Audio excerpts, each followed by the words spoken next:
it sounds like a pretty good deal.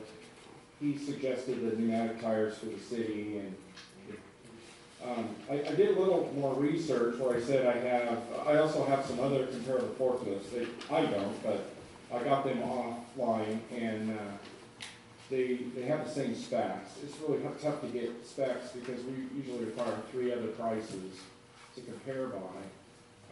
So I try to keep the same specs. It's in a late 90s forklift, so the price is kind of all over the board, but the one that they're offering us from Central is probably the best deal I found. Best quality and shape and low hours and. Does it say he'll give me a 1-year warranty on that? Yeah, he's gonna give us a warranty too. But yeah, and he'll bring it down for $350. I thought that was a fantastic, rather than us having to go down. It's a good, and because I shop for these pieces of equipment on occasion. Oh, sorry, Jeff. Good. Couple questions. Sure. Do you know how many hours are on this thing? He said low hours, so I'm assuming under 2,000 for late 90s. I think that's pretty good. That would be good. Second one, have you checked the state surplus? Yeah, I have. I did. They didn't have any. They had an electric one, and yeah, and it didn't lift more than 3,000. Yeah. But I did. I checked in there periodically. And there's other government outlets. There's one in Portland that I've tried to, and actually OSU, Oregon State, had a couple small ones also. But those have a tendency to be pretty well beat up when they get rid of them. exactly, it was. It was a good price, but it was and actually newer. It was in the 2000s, but it was really good. What was the actual, what was that? This is an actual photo of the unit that we would be getting. It's the bright green Mitsubishi. And the other ones, I just got comparable price ranging for the council to kind of see about what late 90s forklifts are. It's got to have pneumatic tires. Yeah, pneumatic with 5,000-pound load, and then side shift, automatic. I try to keep the specs all the same. That's why they're they vary. But for the price, and I think having a mechanic completely go through this, he can also change it back to gasoline. He actually put it to propane to sell it, and because most warehouses want propane, so we could switch it back to gasoline. Go ahead. Mr. Mayor, I move that we approve a budget of up to $9,000, $9,000 for the recommended purchase of a forklift, recommended by our city superintendent. Second.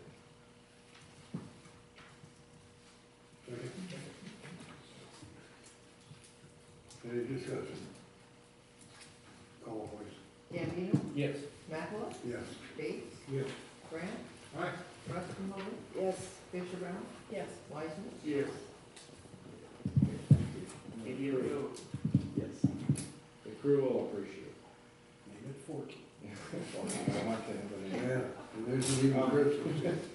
I'll get into, so the dilapidated structure, that was just recently brought up. This is at 25, Sunset. It's been in, I've had a couple written complaints regarding the, garbage and debris. There's overgrown grass. Its owner was not, I had a phone contact with the owner at one time, never got a return back. I could either have the council declare it but I was thinking maybe we should have legal, like we did it over across the street.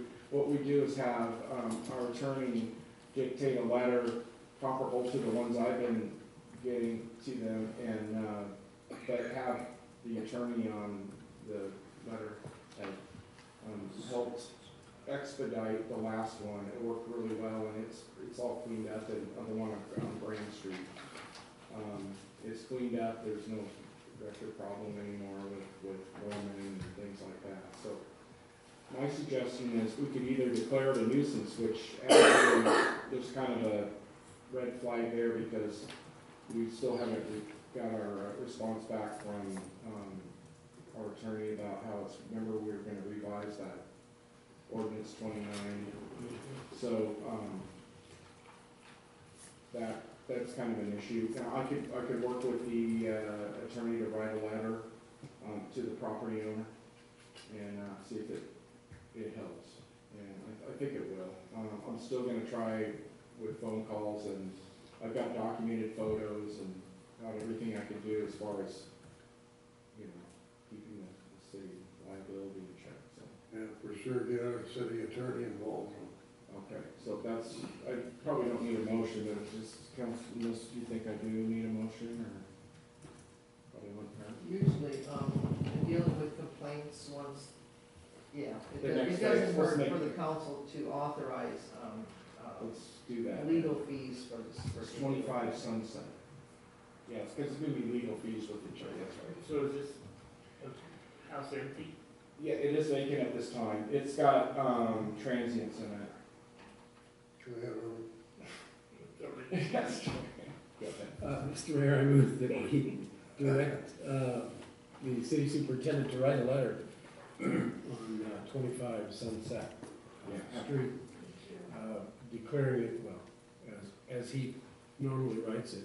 And then additionally work with the attorney to, come up with whatever's needed to follow It up. was updated verbiage to 29. Okay, Yes, right. and we'll do that one, yeah. Yeah. Second. Call please. Macklin, Yes. Bates, Yes. Grant, Right. Westenhoven, Yes. Fisher Brown, Yes. Wiseman, Yes. Cambino. Yes. Okay. It's moving forward, so. Thank you. We don't want to pull out the big guns right out of the gate. No, I just, But like I said, we will take that all seriously. Other than that, I'll get an update on the city's status on the reservoir. It's been quite a bit of input, questions asked to me from media, from one of the newspapers in the county. And they've been asked to take photos and stuff and are concerned about what our backup plan is currently with Rocky Creek. But Rocky Creek is our sole source of water right now. We have backup pumps, we have backup hard drives for the pump drives. And then our alternate water source would be South Creek. And we have a backup pump for South Creek. And it really doesn't have a SCADA system. You just turn it on and off and it just pops. So, I just had a question. I Sure. know that I saw a letter or something in one of the packets from the previous meeting that said that the contract for the work on the earthworm dam was canceled. yes. Can you tell us what the status of that is? So, yeah, so when we were cleaning the reservoir, we took, we thought before we did anything, I wanted to make sure that we had, engineering completely to address the gate valve that we couldn't open. We thought it was no good. We never had photos of what condition it was underneath all that silt. So I went ahead so I could expedite, when the reservoir was down, to get this work going quickly. And the engineers came up with slip lining, replacing the gate, to replacing the platform, all kinds of engineering that we had done. And so I'm not cleaning the reservoir was one of them. So we had the reservoir cleaned. We thought, I guess it was 2,000 cubic feet. We ended up with 6,000 plus cubic feet of material. And and we didn't know, we were just kind of going off what was taken out last time. So this time, the time frame was the same, but it was a lot more material. So fast forward to cleaning the reservoir, getting rid of all the material, which we're still having to deal with where to haul it, and it's still been a real bugger. But now that we could see what was there, I found in our crew, and I had a contractor that was working for us at the time look at it, and we found that the sluice gate was okay, and we didn't need to slip line it. And so some of the engineering was not needed, but it's done in there for like a master plan future.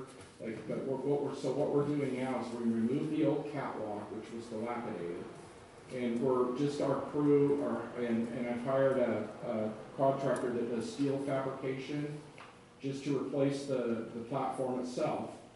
And so we purchased the steel, have it galvanized, and between the Depoe Bay crew and Bill Sexton Construction, he's having the steel ordered, and our crew are putting in the piling, beams, the flat platform, and then redid the crank mechanism to higher and lower the gate. And basically, we're just doing it in-house and not having to pay the $80,000 that was budgeted to replace the slip line and do all that work. So Nice. now, the only thing that we're down on is the engineering, which they stated that they wouldn't charge us a $14,000 bill that was created, but there's still some closing costs involved and still yet to get those final figures. But we can use that engineering and have it as part of the master plan for the water treatment plant. Or, and have it that it's already done. And in the future, within the next 20 years, if they want to use those plans, it's absolutely the same as it was before, but now we know sizes, pipe dimensions, we know a lot of stuff we didn't know now that we can get into it. So how much longer is it gonna be then until we're able to allow the reservoir to refill? We're looking at, because now that the steel is in and we're just into the welding phases and placing the footings are all done, probably within the next 2 weeks, we'll be starting to fill. Now, if we would have went and followed our plant after it was and went ahead and went out for, we would have had to wait between council meetings and getting a contractor on board and then all that, we would probably not even be in the staging phase of that. So expediting what we've done, I think, has been a pretty good decision so far. So it's kind of the state, it's kind of complicated, but that's why we are where we're at now. It was more of a not knowing under all that silt what was there. So, we know now. But Thank you. it's got a lot of room. We probably have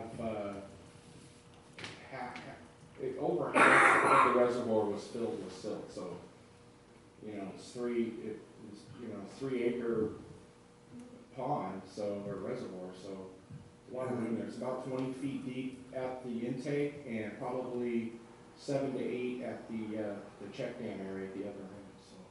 And it'll be a long time before it needs to be done again. Yeah, and we're planning on a silt catch area above, a catch dam area, so we could redesign that maybe next year's budget, or the silt will go in prior to that, and then outfall into the roads, like some of these others are designed. We'll get engineering on that and move forward, but it's been a big learning curve for all of the operators and myself. But doing it this way, I think, is really feasible, and it's going to be a good quality platform when we're done. And actually, those ODFW docks that they have being made, that they're donating to the city, will be integrated into this platform offshore. We used to have a catwalk from land out to the platform. Catwalk's gone now. It's going to have floating pins that have, or floating docks with pins for the salmon stages of the fry that are going to be raised in there, and they can be moved either to South Creek or let loose in our reservoir. And it's really great for salmon enhancement, the city, and all the residents and businesses in Depoe Bay. I think it's going to be great for the long haul. Excellent, thank you. So that's where we're at, and that's kind of Thank you. went a little long. Council comments, who would like to be first? Yes. I don't have anything tonight. No, I'm good. Good meeting, thank you all. Thanks everybody for showing up. Yes. Ms. Thanks, Lee? Kevin. Jim? Thank you.